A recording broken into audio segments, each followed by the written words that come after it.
Welcome back to the Plays and Fades YouTube channel. I'm your host, GordoGambles, and welcome back to another full card UFC breakdown, this time for Dana White Contender Series, joined today by the usual suspect, NarcoCop and Liam MMA. But before we get things started, I have to say a couple things. First of all, if you can't tell, I'm on a hotel. I'm on hotel Wi-Fi. I'm on vacation, so if things cut out, don't worry, I got the best to cut out to take over for me, but please be warned of that. And with that comes the same price tag of next week during this usual time slot. I will be on a plane. The other two guys will have to hold down the fort for me because I will not be doing the live streams next weekend. But that's neither here nor there. We're here to talk about this week. We're here to talk about week 5.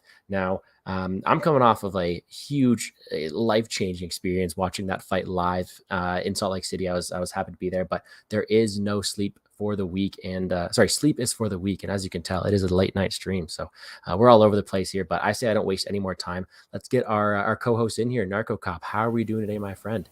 I'm good, buddy. This is a late night stream.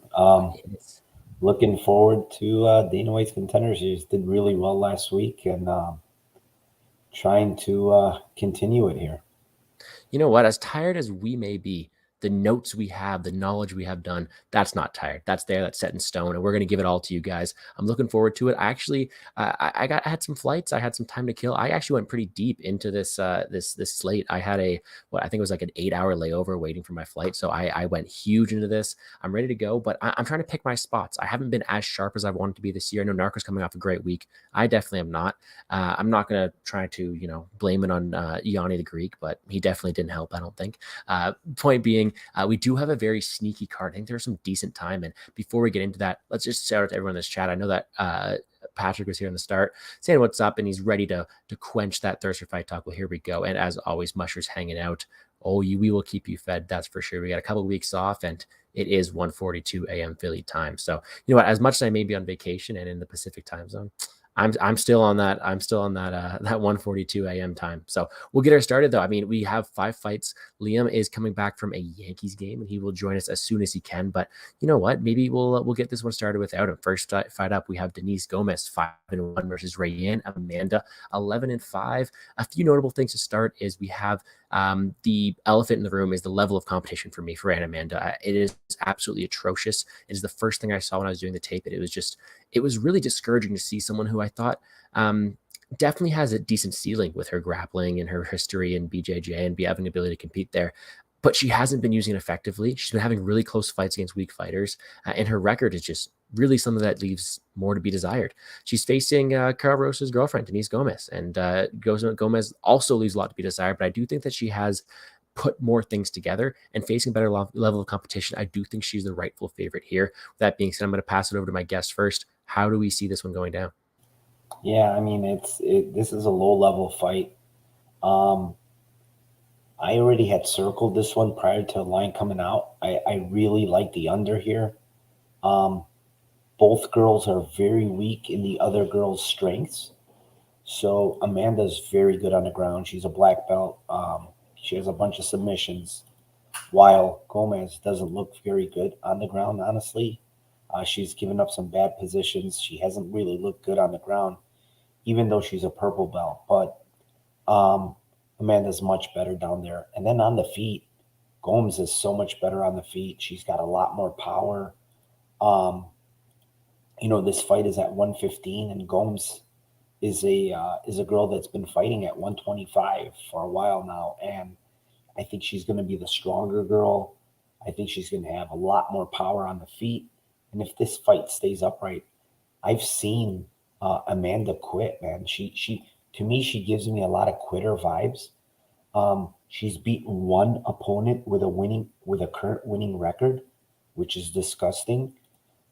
She's literally fighting complete cans, and I'm not saying Gomes is fighting like the best of the best, but some of the girls she's fighting have winning records, right? Dudova, you can call it whatever you want. She's very, very experienced, and she's very big. Like, yes, she was taking her down. She was totally winning that fight up until Gomes finished her in the third. But what do we see out of Gomes that we don't see out of Amanda? Is the toughness, is the staying there and finishing the fight, and even in adversity, a bunch in that fight, coming back and winning. So I don't like a side here. I'm not laying this big minus number.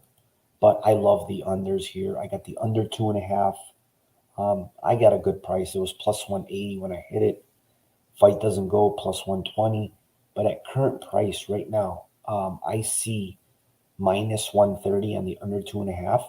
I rather have,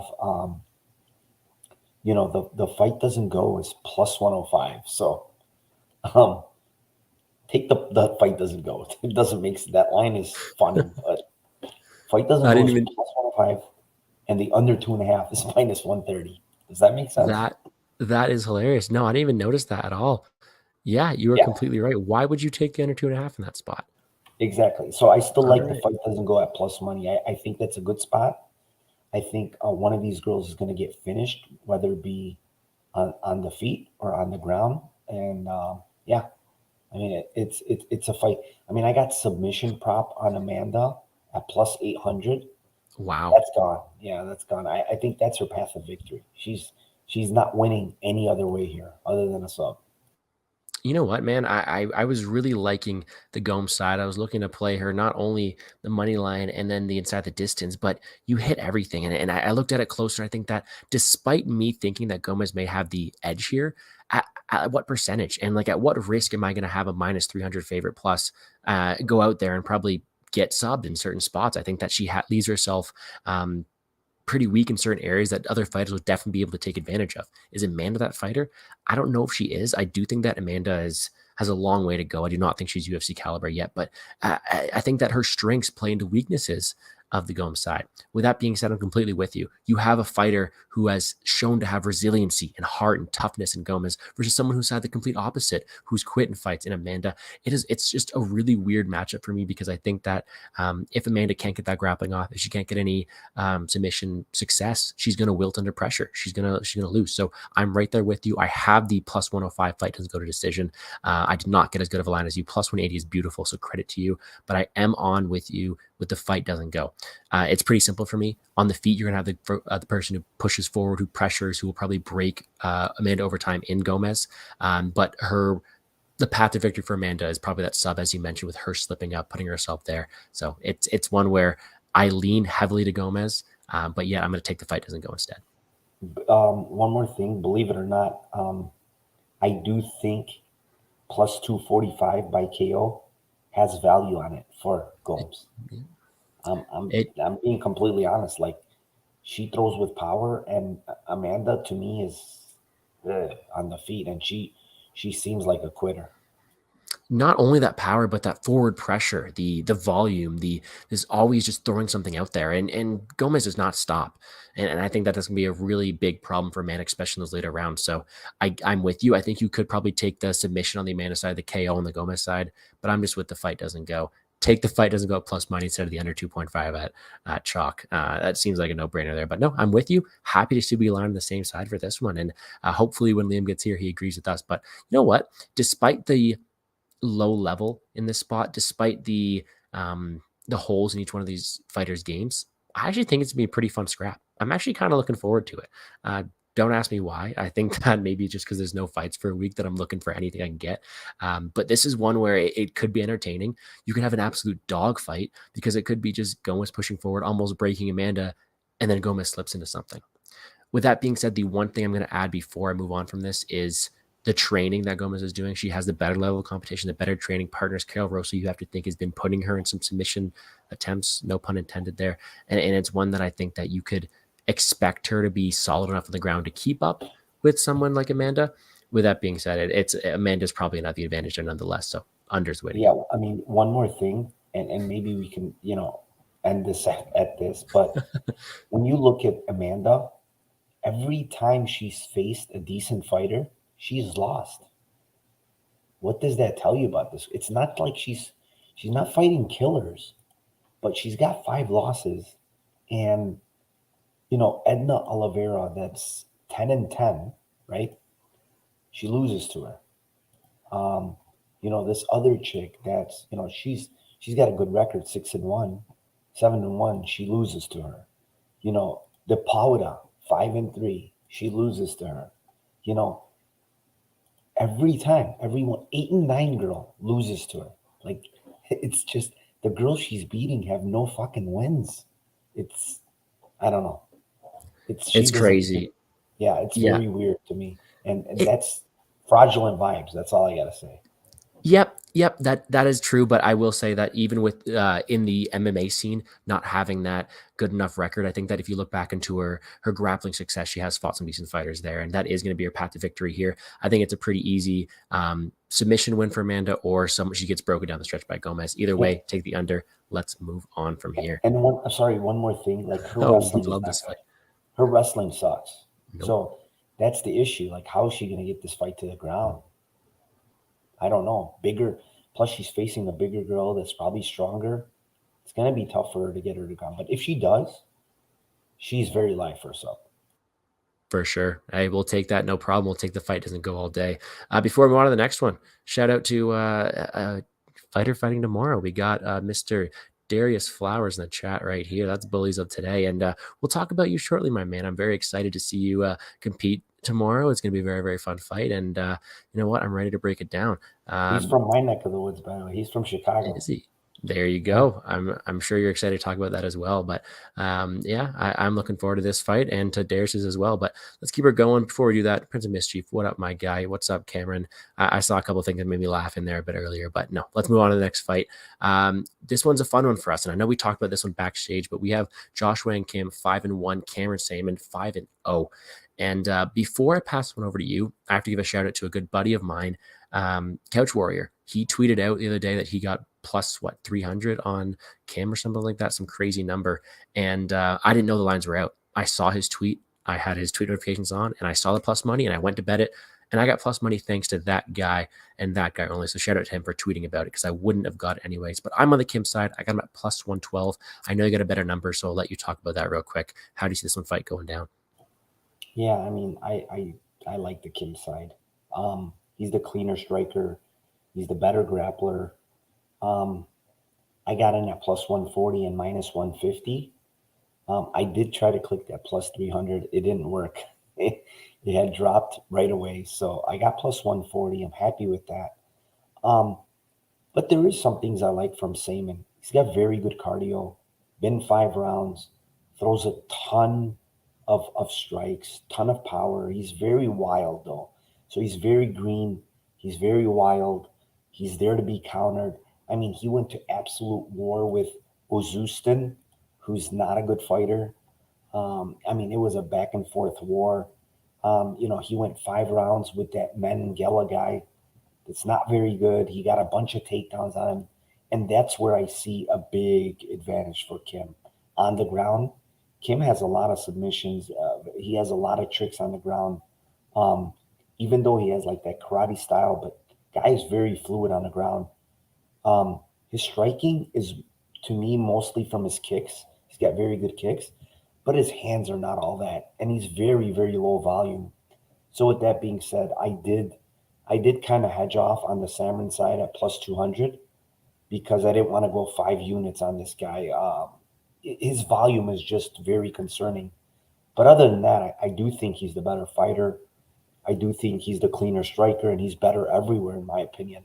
So, yeah, I mean, that's how I played this. I did hedge off a little bit, but as far as any props, I got the over 1.5 here at minus 165. I really like the over because of how Kim fights. He fights kind of safe. He manages distance pretty good. Even though Saman goes crazy, I think Kim kind of plays it safe. So I like the over 1.5. I don't mind that spot at all, actually. I haven't really looked in the props in this one just because this was the one money line spot I was able to get early on. And I think that you hit a lot of the spots here. If I'm breaking it down even more, if I'm picking a money line side, especially at the early line of it, I'm thinking, okay, in what way can each fighter win this fight? I think that if we look at the technicality edge, you're going to have to give it to Kim. If you look at the wrestling advantage, Kim, the grappling advantage, Kim, what way does Kim win this fight? What way does Kim lose this fight? What way does Saman win this fight? And I think that is volume. And that is the one detriment we have to the Kim side, is he does not throw enough volume. Despite his very accurate and technical abilities on the feet, he leaves a lot to be desired in terms of winning minutes and going out there and putting a stamp on things, because he's so lenient and so low volume, and just he doesn't always go out there and throw enough volume. So I think that with that being said, the one path to victory for Saman is going to be the more active fighter, to be the aggressor, to land more volume. But in doing so, he's leaving himself at more risk. He's leaving himself to be countered. He's leaving himself to walk into that power that I do think Kim has. And if you go too crazy, if you go balls to the wall against a guy like him, he will take you down. And I do think he will I do think he will finish him in the spot here. That being said, 1.5 is a low total for this fight, especially with the amount of low volume that you have from the Kim side. I think that if you're looking for an early finish, it has to be predicated on the fact that Simon is going to be the aggressor. If Simon does not come forward, if he does not push forward, if he not does a lot of volume, this fight likely goes to the second and third round easily, because it's not like Kim's going to push the pace. He's not going to go out there and wrestle proactively. He's not going to walk forward. It's going to be a spot where you're relying on Saman to do a lot of that. With that being said, the cleaner fighter, the better wrestler, the better grappler, the better striker, all this stuff is going to the Kim side, and I'm very, very happy to get that plus money on that side. But I'm with you. It's gonna be a fun scrap. I think that the opener was absolutely wild, and I'm taking Kim to win this fight. With that being said, would it surprise me if Saman went out there and out volume him into a decision? It wouldn't surprise me that much, and that's why I'm not playing this number at the -250, -225 it is now. I took the plus money shot. That's actually my only one of two bets I have locked in so far, so maybe we'll just stay at that. But I am loving that spot right there, and it's going to be a fun fight. Anything you want to add? Yeah, I mean, not much else. You hit everything. I mean, plus money on Kim is very good. I mean, I got some plus money and then some -150. I like both of them, but again, I'm exposed a little too big on a guy that, he's just not throwing enough volume for me, and Saman's just a madman. So I mean, there's no other ways about it, and he could take a punch. I mean, the guy is tough. So he's still green. He might even be improving here. So um, yeah, I mean, I like what I see from Saman. It's just that he's way too wild, and he gets countered like crazy. Oh, for sure. And you know what? We're going to talk about that shortly with the next fighter. But it's a spot where the what is going to win same in the fight is also what could lose in the fight. Is because he's going to have to be forward, he has to be aggressive, he's going to have to throw volume. But in doing that, you're really putting yourself at risk. So let's answer a few questions here. I know someone's asking, where's Liam? Liam is here any minute now. Man, this guy's stuck in traffic from the Yankees game. We thought we'd get this content out as soon as we can, because it is pretty late, guys. It is late. So, but don't worry, I know he'll be here any minute now. And this is really hyping me up here. Darius Flowers is going in. He's telling us he's going to do everything. He's got the grappling advantage. He's really going to go at it, and I'm really, really looking forward to it. He actually bet $6,000 on himself. I have a question. How do you know that's him? I'm just curious. Well, he told us he was in Couch Warrior stream as well. So you know what? Oh, okay, awesome. I didn't know. But I think it's true to his word. I think that it's him, and you know what? That's a lot of pressure. I got to be careful what I say. But no, I'm excited to talk about that fight shortly, and I think that is good that Liam's going to be joining us for that scrap for sure, because I do think he has some strong points on that one. But we'll get started on the next one before Liam gets here, and then he can get this next one's a fun one. Like I said, only 2 bets today so far. Probably gonna add a couple more. Kim's one of them, and the second one is in this next fight right here. We have Arison Ferreira 11-1, Jesus Santos Aguilar 7-1. We've seen Ferreira last year on the Contender series. Got dropped, ended up winning a decision. Fought through adversity, and you know what? I think he's got some decent spots, but there's also a guy who just loves to. Oh, we got these guys back in our chats. That guys, and it's just a guy who's just. Leaves a lot to be desired, not only from the defensive tendencies, but also a guy who needs to work on a few things. Is he UFC caliber? Not yet, but I do think he has the potential to go out there, and I do think this is a decent matchup for him. However, I do think this is a spot where you have a better striker versus better grappler. I'm not going to call it just a direct striker versus grappler matchup, because I both think they have decent spots in the opposite side there. But I think that at the end of the day, you have a guy who's much stronger on the ground and a guy that's much stronger on the feet. And it's really going to be a style of clashes here. Narco, what are you taking? The striker or the grappler in this matchup? Yeah, unfortunately, when I was looking at this, again, I beat the lines by so much. I mean, I hate just saying it, but I mean, these are the plays I have. I have Santos Aguilar to win by decision plus 600. That line is kind of murdered now. And I have fight goes to decision. It was plus 190, believe it or not. It's now down to plus 100. And that's all predicated on the Santos Aguilar side. I do think he can land takedowns. The guy is relentless with takedowns, man. Like, he's nonstop. Pretty good chin in the Charas fight. And we know Charas, it's hard. He nailed him a couple of times in that fight, and he took it pretty well. And in all these fights, like, he's fighting decent regional guys and just literally takedown after takedown after takedown. Very good cardio. The guy just keeps going. And the flaw we see from Ferreira is, you see it in the Q fight, right? In the Contender Series fight, he gets taken down. He got taken down 3 or 4 times by Q, and Q is not like some great wrestler. It's just that, I don't think Ferreira has great takedown defense. And the other thing that really made me like Aguilar here is Ferreira had a tough time making weight today. He had to weigh in again. He had to cut weight again to make weight. And, to Didn't he do by that and now fight a guy that is relentless with a ton of cardio, he's probably going to get you tired in this fight, if you don't starch him early. And I do like Ferreira's hands. I do like his power, but I don't like his takedown defense. And I'm going to take the grappler here at plus money, plus 165. I just actually played him. I thought the line was going to go the other way, but it dropped against me. So I had to take him here at plus 165. I think it's a good bet. You're getting a wrestler against a guy that doesn't have very good takedown defense. Fair play. And I think he actually did miss weight today by half a pound, didn't he? I think he did. No, he made it the second attempt. Oh, he made it second time? Fair play. It definitely was not an easy cut for him. And I'm with you. I am on the underdog side. However, I did not take him straight. I played a submission line plus 550. I thought that was a bit wide.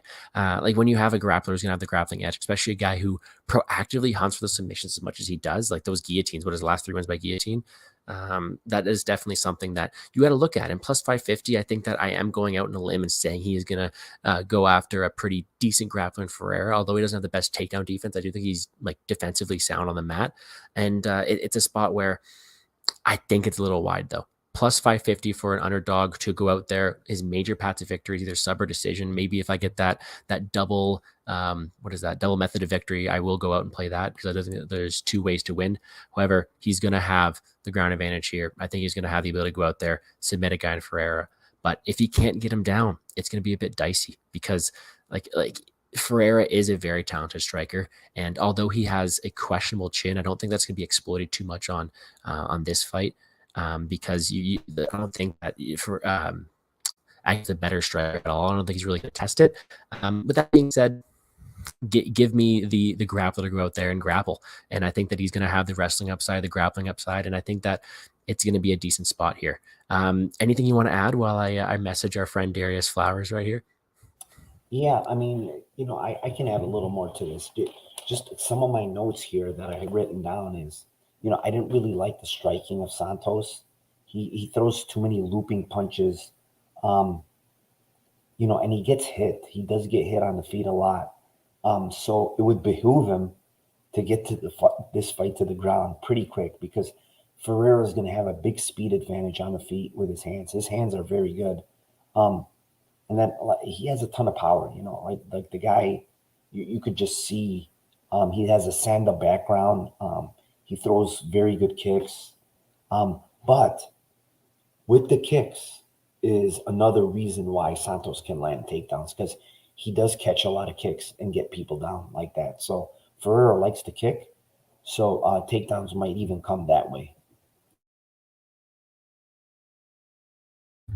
Fair play, and apologies for me being a bit slow here. I'm going to try to get Darius on here to break down his own fight coming up next. I just sauced you a follow there. I'll DM you that link whenever I can. But yeah, this is an underdog spot for me. I'm close to getting there on the money line. This is one where I would have liked to jump in early. I think the line has come down. Ferreira at one point was, the other way around. Aguilar at one point was, plus 225, and now he's up to plus 150. I guess you could still get plus 165 is the best market wide for him. I do think that the line is a little wide because he's just going to have such a big path to victory. But the lot of the good line is there. So that being said, I took plus 550 underdog shot, still there for submission by Aguilar. I think it's going to be a fun fight. Again, I don't want to call it a direct striker versus grappler. However, you have a guy who has the advantage each one of those spots. So I think it's going to be a fun scrap nonetheless. All right. Liam's retweeting my stuff. He should be here shortly. I'm waiting to DM my boy Darius right here to get him on the chat as well, because you know what? He is the next fight up on the list. But so far, let's recap the last 3 fights. I believe we have, well, we got one dog and 2 favorites. I think we're on the same side with the violence in the first fight. We're taking Kim to win, but we got him at plus money. And we're taking the dog here in Ferreira. And I think we agree so far. Aguilar. We're taking Aguilar. Yes, sorry, Aguilar. Just yes. The grappling of Aguilar.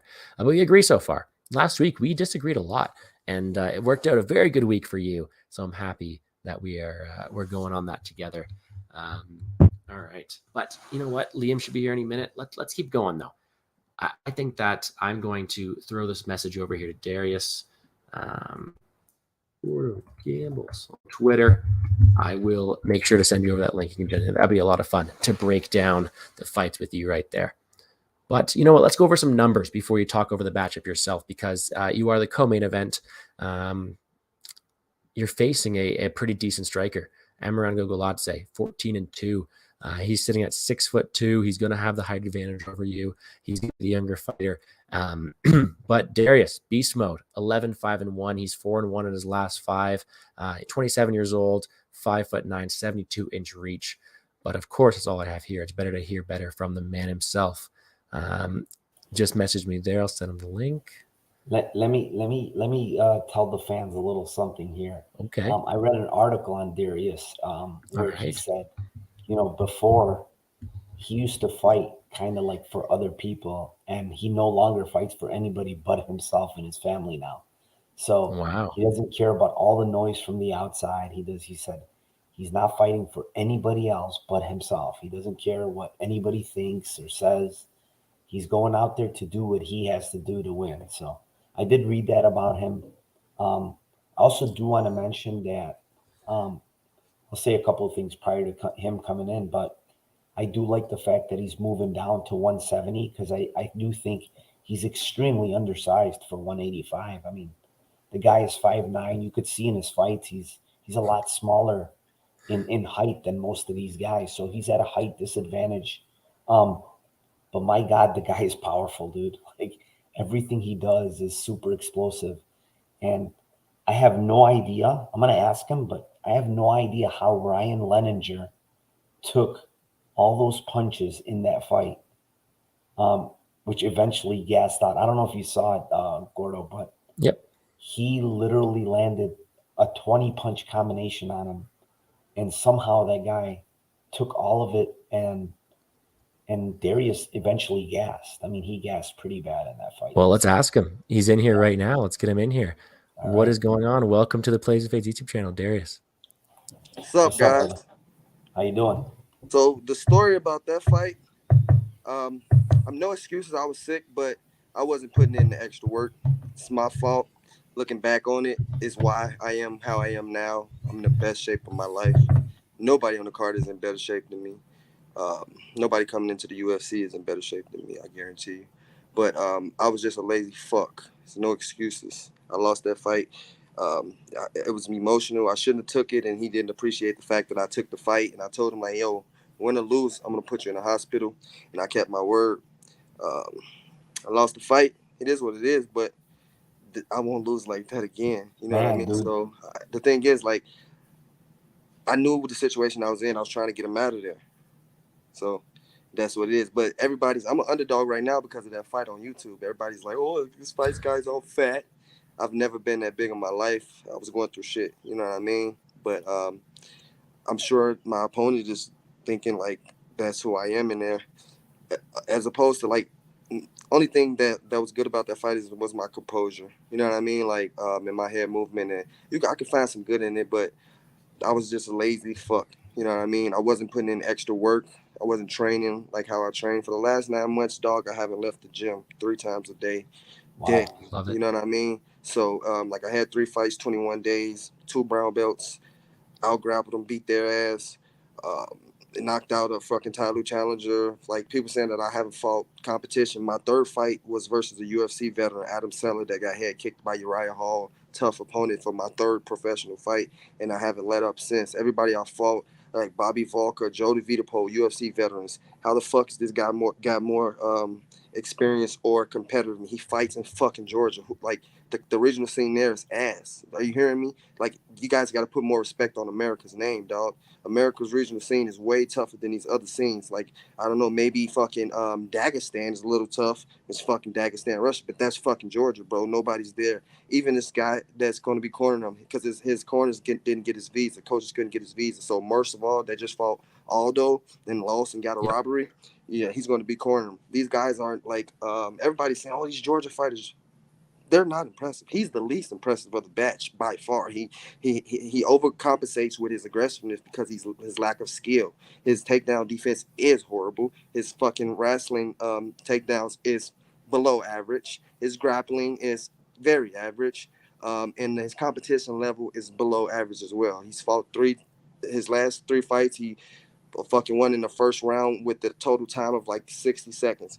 Actually, he only has, if you go look at how much time he has in the cage, he only has about fucking 45 minutes in the cage, as opposed to me having over like 120 minutes in the cage as a pro, not amateur. I got another 120 as an amateur. You know what I mean? Not only that, I'm a professional boxer. I only boxed for MMA to get better at it. You know what I mean? And it slowed it down. The speed in MMA now is fucking slow. I can see everything coming, moving. Oh, another thing, he can't fucking move. Are you blind? He fucking goes here and here, back and forth. He never goes lateral. I'm gonna be spinning around this motherfucker like a duck. I can do it for hours. He's a fuck. Like, listen, guys, this is an easy fight. I'm glad they gave me this matchup. You know what I mean? That's perfect. I've been waiting for this my whole life. It's a blessing. You know what I mean? Anybody that's betting against me is an idiot, bro. He's never even been to America. Not saying that matters that much, but it does. You know what I mean? He's never been fucking blasted in the face, guys. What the fuck? He's never been nothing. Nobody's really challenged him. Even his last loss, Edson Ferreira just wanted a decision. He could have beat him on the feet. You know what I mean? He could have beat him. Exactly. He could have did more to hurt the kid. Everybody's worried about this kid, bro. Like, bro, you know what I mean? Learn how to fight better. That's what these guys need to do. Learn how to fight better. I got a great game plan. He can't stop my takedowns. He can't get me off of him. I'm probably going to armbar him. If I don't armbar him, then I'm probably going to knock him out. And if I don't, it's going to be a unanimous decision. It's going to look fucking easy, guys. It's going to you know what, man? You highlighted that wrestling a lot. Is that going to be a key game plan for you, or what's the play going tomorrow? I'm more than likely grind him if he can. If we can get to that part. I was supposed to fucking grapple and wrestle with my last guys, but they didn't make it that far. You know what I mean? Like, my mindset is never going to say I'm going out here and KO this guy. That's what happened with Bobby Volker. I ran into a wall. You can't KO everybody like this kid thinks he can. You know what I mean? You can't. You have to beat fighters up. That's just what's going to happen. He's going to get beat up in every aspect of the game, dog. You know what I mean? Like, I train with top level guys and I whoop their ass all the time, bro. And I've been doing grappling tournaments back to back. You know what I mean? Like, Darius, I got a question for you. How, from tape, like I watched a bunch of your tape. I watched, obviously some of these were pretty early where you knocked out Hiley and you took out Gadley. But how's your cardio at 170? Because I know you're dropping down to 170 now. How is it at 170? 1 second. Yeah, my cardio is amazing right now. For the first time in my life, I really don't get tired, especially with my style. You guys think I'm super explosive in spurts, but that's not even who I am. I fight everybody differently depending on how they fight. So if somebody says, oh, he doesn't look as technical in this fight, it's because I'm fighting him how he needs to be fought. You know what I mean? Oh, he looks overly aggressive in this fight. That's because he's never been touched and he needs to be touched. You know what I mean? So I'm fighting everybody differently, including this guy. You know what I mean? All right. Fair play, dude. I'm excited, man. Sure. And I don't want to, I know someone highlighted here. How you feeling, man? I don't want to hold you too much because I know you'd have a big bout tomorrow, but any final words you want to throw in there before? Because I know you got a very explosive guy coming at you the first round. You say you're going to grapple him shortly, and that might be a good decision because the guy you're fighting, despite him not having that same level of competition you mentioned, he does come out firing. He does come out with a lot of power early on. And you say you're going to neutralize that by grappling. So I look forward to seeing it. But anything you want to add before I let you get some good night's sleep before you're about tomorrow? Yeah, go to my social media. My freaking Cash App is Bully Mafia. A lot of people going to win some money because of me. So if you're feeling fair, go ahead and Cash App me after I get you guys paid. And All right, dude. Well, thank you very much for coming. $6,000 on myself. So that's how confident I am. All right, dude. I love the confidence. Confidence is key. And you know what? All power to you. Good luck, man. Thank you very much for checking out the stream, and wishing you nothing but the best tomorrow. Thank you for having me on. Good luck. No problem. Good luck, dude. Good luck, boss. Thank you. All right, dude. All right. Well, that was a nice little breakdown from the man himself, but we overlooked the another star coming in here, not only off a +20 unit weekend, but also coming off a nice little win at the Yankees game. Liam, welcome back to the Plays and Fades YouTube channel. How's your night been? What's going on, brother? Yeah, man, I was out there. Cheers to everybody. I was touching some grass today, and also cashing some bets. Shout out my man Library's in here. I was shopping around all my MLB guys, seeing what they had for me today. Started looking at the markets, and everybody was on the Mets today. And I'm a Mets fan normally, but I'm really just a fan of that green, that money. So had to put on that Yankees love and got the free hat and everything. So yeah, blessings. First time at Yankee Stadium. It was a great time and great game. Got to go enjoy it with my dad. So yeah, just a lot of positives, and now excited to talk some fights with you guys. And it was really cool, man. Just had a fighter pop in. Didn't expect that. So that was awesome. I was actually watching, some of Darius's old boxing matches before we hopped on the air. So yeah, man, excited to shoot the breeze, boys. And I've been listening to you guys a little bit on my ride home as well. So, seeing what you guys have to say, all very interesting stuff so far. I think I would largely agree with you guys. The only fight I'll push back just a little bit, and not even to say push back in the sense that I disagree with your analysis, but just that I might end up coming out on the other side here. Ryan Amanda. I thought that she looked a little bit bigger at the weigh-in. Not huge, but just a marginally taller, a little bit longer. And I do think she is going to have a grappling advantage. You mentioned the wrestling. I don't know that she has very good wrestling, but I do think that women's MMA bouts have a funny way of finding their way to the grappling portions, and even just like a sloppy clinch sometimes will end up on the ground.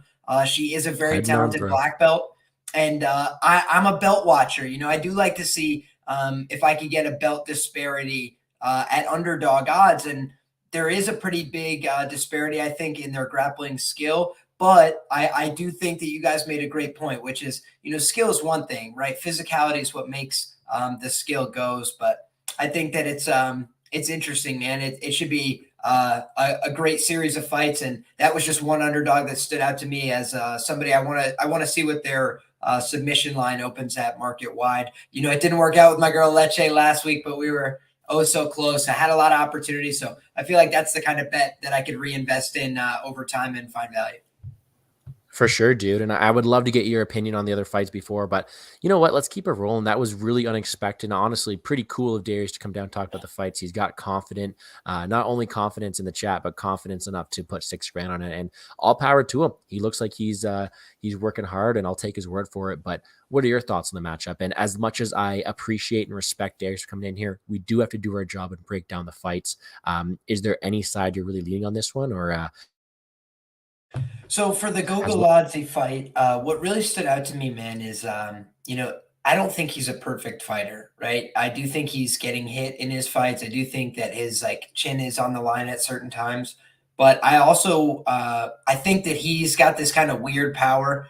Sometimes people get hit and they react normally, and sometimes people get hit and they react very abnormally. And he's hitting guys and they're like, their face turns to horror and they just fall over to the ground, or he's hitting them, they turn to stone. These kind of things, those are scary. And when I mentioned that I watched some of Darius's old boxing matches, I think that it shows that courage to get out there and compete. I know at the Strong Style MMA program I used to do grappling classes there, they encourage people that are doing the MMA program to go box, to get tougher, as well as to get more skills, to get a little bit more composed in the stand-up. So it's not uncommon to have guys that are trying to pursue this MMA dream go out there and box. But I do think that, he's taken a little bit of damage in these fights over time. I do think that's a little bit of a concern going up against a guy like this that hits with a lot of power. But it is an odds question as well. He is a big underdog.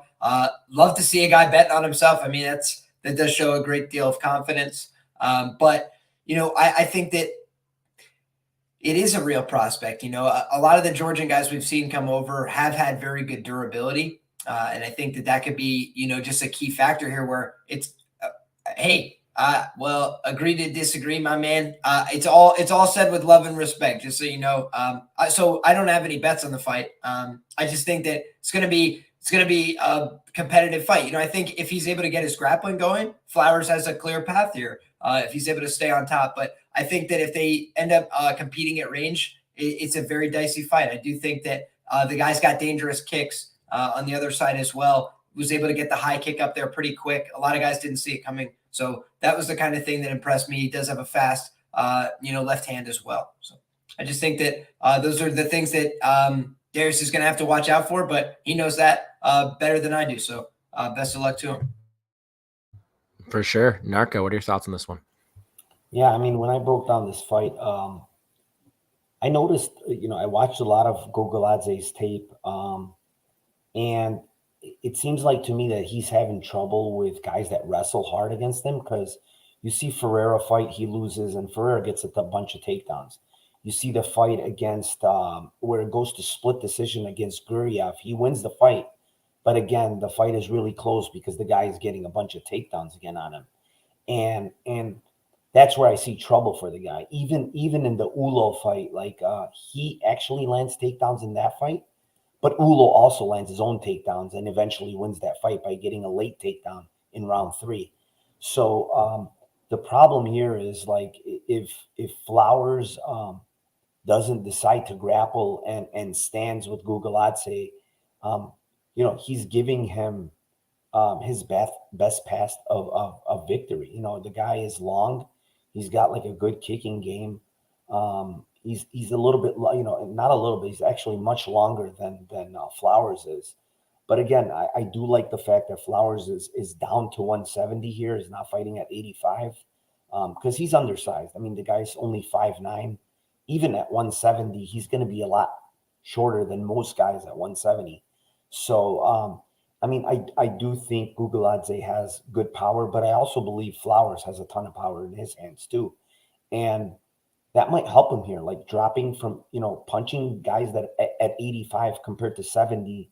And if you're still carrying the same power, it's going to have more effect at 70 than it is at 85. So I do think he's live for a knockout as well, because the one problem I do see with Gogoladze's striking, and he shows it in almost every single fight, is he keeps his hands down, which, you can get caught with your hands down like that. And I do think it's competitive. I don't really have a bet here. I think it's going to be a competitive fight, but I'm not going to lay this -3 something with Gogoladze, because I don't really see a big grappling upside on his end. And I do think if Flowers decides to grapple here, he's going to make it a lot easier for himself. For sure. And you know what? When I talked about this fight, it's awesome that Darius came and talked to myself, because you know what? He said it himself. He looked at his last fight, he gassed out, and that's not what I wanted to see in this spot, because of one thing that Gogoladze does best is he comes out shot like a cannon. He is explosive in that first round. He will put pedal to the metal and he'll go ham. And I thought that if that's what Flowers always looks like in his last fight, it's be really hard for him to maintain or maintain that same pace that he needs to win this fight after Gogoladze comes out like that. If he's telling me he's training hard and he's able to withstand that early onslaught and he's able to keep on going and he's in the best shape of his life, that's really going to help him here, because I think that as good and as much of a killer as Gogoladze may be early on the feet, he does seem to fade a bit. He does seem to weigh down at the end of the let's say halfway through the second, and he does seem to slow a bit. But you know what? I do agree the better path to victory for Flowers is going to be to wrestle. I think that on the feet, as much as I respect Flowers, I think he's going to be maybe at a disadvantage with that range and with that just that power that he has at the end of it. And I do think that the path of least resistance for him is going to be that wrestling. However, I mean, I'm not in the cage. I have no idea what I'm going to tell him that's going to change his mind. I think it's going to be a very fun fight. Nonetheless, I do think that line of Gladzi is super, super wide. I would not touch that at all. This was actually a stay away fight for me. I did not want to touch it. But maybe we'll throw a little bit of money to support our boy Darius right there. But for me, pass so far. I think that especially if we see that Darius can wrestle in round 1, let's live bet him. If he's able to do that for the rest of the fight, it is going to be a decent path to victory because Mano Library is pointed out here, 9 first-round finishes. Yes, he's a killer, but that just means that what is he like in those later rounds? I think that if he survives that first round, he's going to have a much better path to victory here. Maybe a live bet for Flowers after 1, but I'm happy he came in and broke it down. If you guys missed it completely, shout out to everybody who's just joining in now. Wheezy, Gorilla, thank you very much. Giving it up for you guys. Yeah, late night stream. We're getting her going. Darius Flowers just came in and broke down his own fight. That's what you love to see. He seems very, very confident about it. He's gonna be ready to go tomorrow, and I'm excited to watch him fight. But you know what? Let's move on. It's also important to note real quick that he's 1-2 in decision. So GOOOO clearly is not probably a minute winner per se because he's getting most people out of there early. And when he's gone to decision, he's 1-2. And it was a split. It was a split as well. Which one? The one that he won. The one that he won. Yeah, correct. And that's what I'm saying. Like he's probably he's probably more front loaded than winning minutes, you know. You know what? Right here in bold in my notes, it pretty much just says, if Flowers is able to survive round 1 and still look fresh, I think he has the ability to go out there and use his wrestling, use his in and out movement to win the fight. I think he has more decision equity here. So maybe when DraftKings opens up the decision only line, maybe I'll take some Flowers right there as well. I think that's actually not a bad look either. However, no lines out for that yet. But you know what? Great breakdown so far. We got 1 fight left, and then I do want to wrap around and talk about every other fight with Liam that I did miss because you know what? The man's coming off a 20-unit night. And I think that we got to hear from the man himself. But all right, 1 fight left before we break it down. 43 of you guys hanging out in chat right now. Make sure you guys subscribe to the channel, hit the like button down below. We do this each and every week, so let's get on to it. The main event, Eduardo Neves, 5-0. Michael Parkin, also 5-0. A heavyweight main event, and this one looks like to be an absolute banger. Elephant in the room, level of competition for Parkin. Who has this guy fought? No idea. However, with that being said, I think that he trains with the right guys. I think this is going to be an excellent scrap. Narco, we'll start with you. How do you see this one going down? Yeah, I mean, level of competition is pretty low for Parkin, but you mentioned he's training with pretty good guys. Guys never tasted defeat yet, even in the amateurs and pros. However, in the fight in the amateurs where he got a majority draw, he did get dropped. He did get hurt in that fight, albeit against a guy that wasn't a big puncher. And I do think Neves early has a ton of power. He's a big dude. He's coming in, tipping the scales at 265. Probably not in the best shape because it looks like he slows down later in these fights. But I do think he has power. But Parkin has the better all-around game, in my opinion. He has the better wrestling. Even his striking is more technically sound, I want to say, but he just doesn't carry the pop that Neves does. So, you know, this fight, honestly, it's a stay away from me. I'm not touching anything on this fight. Maybe Parkin decision, like some crazy decision for Parkin, or even the fight goes to decision as a contrarian play, because I think everybody's on the under in this. But I could see a path where Parkin lands takedowns but doesn't finish, and this fight gets to decision and he wins the decision, because I think the minute winner is going to be Parkin. But I honestly don't trust both guys. I don't think any of these two are UFC worthy. Fair play. You know what? You mentioned it. A lot of people are on the under. Me, myself, I think that is probably, you know what? I don't always want a parlay piece, but if I'm looking for one parlay piece on this card, it is that. I do agree with Man of the Library. This is not going to decision. I think this is a fight where you have the guy who is powerful, a good striker, Neves, versus a guy who has what is his record? Someone just, yikes. 18-46 opponents' records for Parkin here. With that being said, he is the more well-rounded mixed martial artist. I do think he has the better ground game here. And you know what? It is going to be a fun fight nonetheless. A lot of people shouting at Liam in the chat. Manny Library even saying he got that Yankee hat on. That's a winning hat. What is your winning bet for this fight? Yeah, I do think that Neves is probably going to catch him, actually. Neves kind of has that weird power that I was talking about. And I'd say, like, I try and not ignore when people are, like, weirdly dangerous. And this guy Neves, right, he's landing punches that look kind of average. Like, he's, like, just throwing, like, what looks to be a normal combination. And then a dude is literally, like, frozen in time, looking off in the distance as he lands the remaining 6 pieces of the combination. It's just like, whoa. Like, that guy was literally frozen. So big time power in his hands. I do think that he's the kind of guy that gets his opponents, like, lulled into this false sense of security. He's like, I'm touching you with the jab. We're both moving. We're both dancing and bopping a little bit. And then the fight's over. And I just have a feeling that when you haven't fought a lot of good guys and you're used to sort of just bullying guys around, you might come out with a lot of confidence. It's Dana White Contender Series. You might be willing to get into some of those exchanges. But I agree with Narco's points. I've seen that the guy can wrestle proactively. If he's able to outlast him and then just get on top of him, it's heavyweight. So, like, the guy who's on top later in a fight can win by TKO. I think that's something to keep in mind. I don't think this fight's going the distance. I'm sure that that's probably heavily juiced because it's a heavyweight fight. Yeah, minus 500.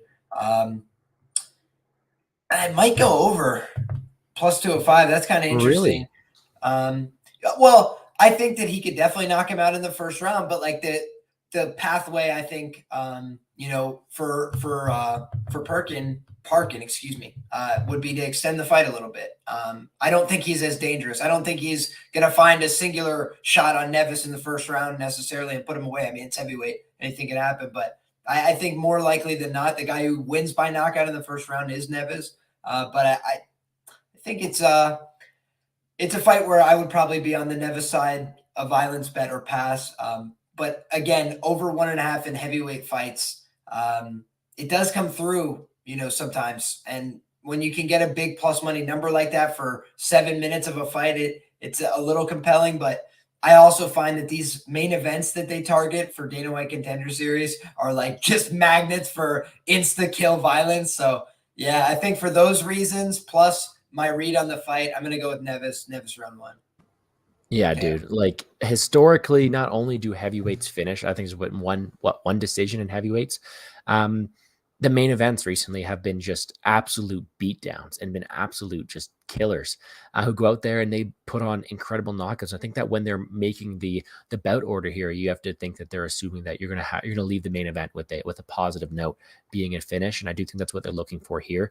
Whether it be Neves adding to another KO, which I think is probably the most likely outcome, or Park coming in here and showing that, you know what, he may have been spoon-fed opponents, but he disposed of them accordingly, and he's going to dispose of this guy as well. I do think that if he wants to win this fight, he's going to have to make it dirty. He's going to have to grapple him here. He's going to have to eliminate that power that Neves has, and it's going to be tough. It's not impossible, but it's going to be tough.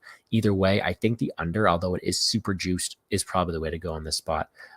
Should be a fun fight nonetheless, and you know what, man?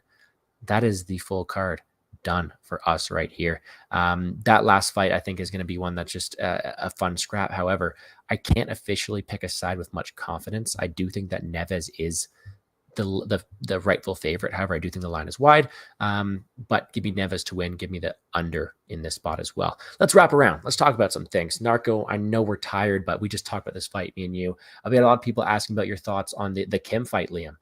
Luckily, me and Narco were able to snag some plus money. Narco got a much better number than I did. I gave a shout out to my boy Couch Warrior Pod because he got what, plus 200. I saw his tweet. I jumped on the Kim money line immediately. I got plus 112. Narco, you got what, plus 140? Yep. So we're on. I got plus 140 and I actually played it at minus 150 as well. Nice. So we're on. We've got some decent CLV, which has a questionable pass, but we're on that Kim side here. What about you, Liam? What are your thoughts on that fight? Yeah, so this is interesting to me. I got to do more research, frankly, on all these fights, right? I'm going to be writing my Action Network article overnight here. So going to brush up on all these guys, but had some familiarity.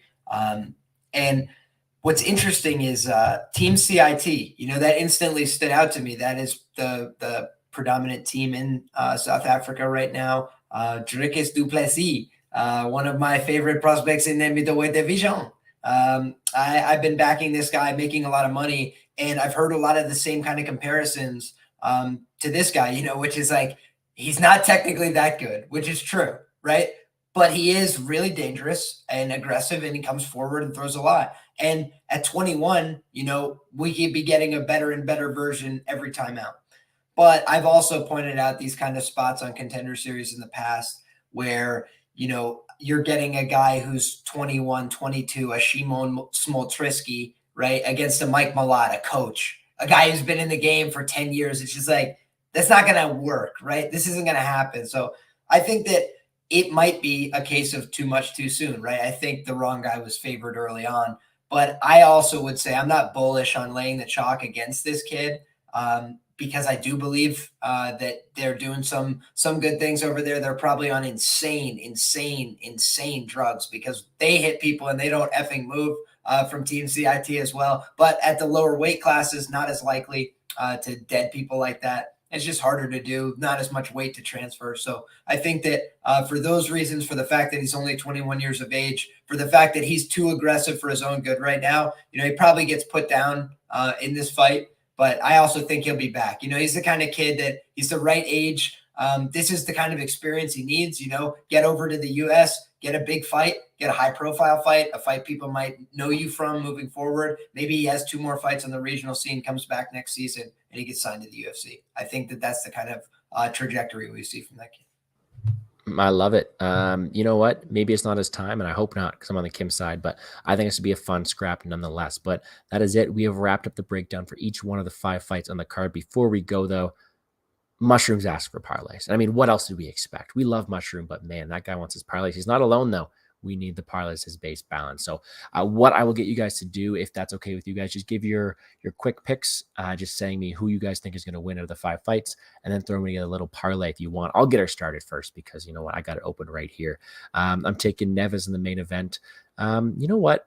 I'll take Darius Flowers, even though I do think that is a very, very close fight. I'll take him for just coming on my show. But I'm taking Aguilar as a dog. I'm taking Kim as a favorite. And I'm taking Denise Gomez. So I got 3 favorites, 2 dogs. That's a decent spread there. If we look at a parlay that I'm looking at, I'm going to take the under in the main event.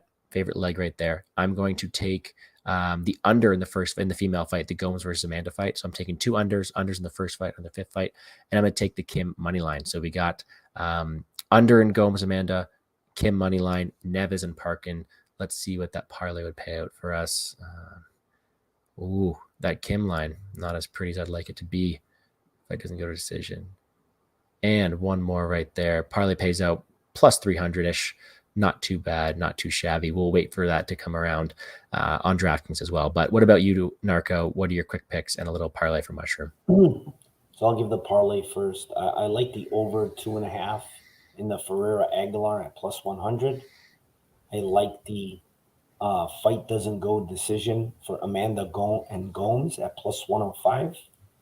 I will also take the let's see here, the over in the Kim and Saman fight, over 1.5 at minus 180. I'll give those 3 as my parlay. And then for the picks, I will take I like Denise Gomes. I like Joshua and Kim. I like Aguilar. I'll take a shot with Flowers at plus 260. And I'll take Neves in the main event. Awesome, dude. And we got some love here. Shout out Uncle Weezy for giving us the love. Yes, like you said, grinding out on a Monday. We were doing nothing less, man. We love ourselves with Dana White Contender Series. Every Monday is where you guys can find us. We're rotating channels. Next week we'll be on Liam's channel for week 6. I might have to miss that one because I'll be in a flight, but we kill it every week. And shout out to Narco for a huge winning week last week. Let's see if I can beat you in the units this time. But all right, Liam, your turn. Quick picks and your quick little parlay for Mushroom here. Absolutely. So I'm going to keep mine short and sweet and simple this week. If you can get a prop parlay going, I like Neves by KO minus 140 and Amanda by submission plus 500. Georges, take the black belt. It's purple belt season. No, we're going black belts. We're hunting black belts that are underdogs. Let's go. Let's ride for the people. Jiu-Jitsu world champions on the ride. Dude, fair play. You know what? I'll do it. It's Monday night. I'll give you a big plus money number here. We're sticking with the fight doesn't go in that Gomes Amanda one. If Amanda gets a sub, doesn't matter when the fight doesn't go. We're taking Ferreira by submission. That's Aguilar by submission. That is plus 550. There's another one right there. Let's throw in some Darius Flowers inside the distance because that's what he was talking about. And then we throw in let's keep it at those 3 legs. That is plus 6,500 for those 3 legs right there. That is a plus money parlay for you guys. Yeah, by the way, if you're going to play Flowers, do not play him by KO. No, it's the same line as ITD. Same line as inside the distance. And you know what? He said he wanted that armbar. I heard him. He said he wanted that armbar. I saw that sub is plus 2,000, by the way. So if you're playing the ITD, put that little world's smallest violin sprinkle on the sub prop at plus 2,000. Plus 2,000? I mean, how could you say no? It's just like they're pricing it as a KO. That's why it's the same as the KO line. Like Google Odds actually grapples a lot on tape, man. For a kickboxer, he goes for a lot of takedowns, but he puts his head in a lot of bad spots in those fights. I'm tempted. That's a big guys that he's facing are just not very good grapplers. But I don't know how good. I'm not so sure how good Darius is on the ground because I haven't seen much of his ground game on tape. Hey, that's gonna be a fun fight. All right, guys, that is gonna do it. Shout out to everybody in the chat. Much love to everybody showing some love. Addicted to Combat was one of the first ones in here. Thank you, Darius, for coming on the show. I appreciate you. Yep, there he is right there. Leah, base balance, mushroom. What are Liam's picks? Well, would you give out your quick you picks? Want all my picks? Action Network tomorrow morning, first thing. Be there, be square. Love it. He does a great job every week. Make sure to check that out tomorrow. But with that, guys, let's let these guys get out of here. I'm on vacation as of now. This is the last bit of content I'm doing. I'm on vacation. First of all, Narco, let the people know where they can find you, though. Yeah, they can find me at NarcoCop on Twitter, my YouTube channel, NarcoCop MMA. Getting close to that 1K subscribers. I'm probably around 60, 70 away. Thank you to everybody. Thank you to everybody in chat. Thank you to Darius for popping in. And we also have to thank Liam for making his way in because the guy is dedicated. He came from his Yankees game and still made this stream and still gave you his picks. So, thank you to everybody. And we'll be back again for the Lambos Play podcast on Friday at 9 p.m. And then the live spaces on Saturday. Will you? Even with no card this week, or you get a week off? Oh, well, yeah. That's mistaken. So next week. All right, we got to let you get to sleep, man. We're going to let you get to sleep. Liam, where can they find you? The absolute goats. These guys push back the show for me so I could come on and take part. So I truly appreciate it, guys. It's always a pleasure shooting the breeze, talking these fights. I could do it with you anytime. And all the guys in the chat as well. Appreciate all the support. Truly awesome to have somebody who's coming on the card, come on and talk with guys like us. We're here trying to find that edge. So truly appreciate you making the time and sharing your story as well. I'm sure we all come away a little bit wiser and better prepared to make wagers as a result. So appreciate that and appreciate everybody dropping knowledge in the chat. So you guys can always find me everywhere talking these fights at LiamPicksFights everywhere on YouTube as well as on Twitter and Instagram. And another win. It took a while to get there, guys. I had like 6 weeks of basically just running this graph sideways, and that's not what I'm here for. Just a right? win. I'm a competitor, I'm glad to get that big win back. But it's a long time coming because I work my ass off. So it's not enough to just run the graph sideways. I'm here to get wins, and I'm here to run up the scoreboard as well. I'm not trying to stop anytime soon, and hard work always pays. So right back to work. No excuses. I've had bad bets, but when I have good bets, I'm always going to celebrate those. I'm going to own the bad bets as well. And that's the way we got to do it. So this week is a week of owning the good bets. I'm very happy with my positions last week. Swept the board on money line bets, almost 20 units raw profit just on the money line. Yeah, 3 underdog bets. Run me that paper. Marcin Tybura plus 350. What a fucking joke that was. And he proved his class in those later rounds. And this man, Leon Edwards, absolute head kick sniper. This guy, I owe him a beer. I owe him a pizza. I owe him a dance party. You know, I was watching documentaries about Birmingham teens to try and, ingratiate myself to this guy. Absolute legend and hero. So shout out this guy, Rocky Edwards. Had our own little Rocky story, and over 100 units on the year. So if you're looking for my work, find me at betmma.tips/Liam Heslin third-party tracked. If you had been following my plays since the lifetime of my account, it's 175% ROI. So check the numbers. You're not going to find that anywhere else, guys. You know what? I am super honored to be joined by these guys each and every week. Narco, you coming off a huge week last week, Dana White Contender Series. Shout out to you for that. But Liam's coming off a 20-unit weekend this weekend, so shout out to him. I was lucky enough to be at that card. That was an electrifying card from top to bottom, with minus the draw fight in there. You know what? Anyways, but no, that knockout was something I'll always remember. And you were on a heat check. Sorry, you were on a heater, so I heat checked you. I put some money Edwards with you.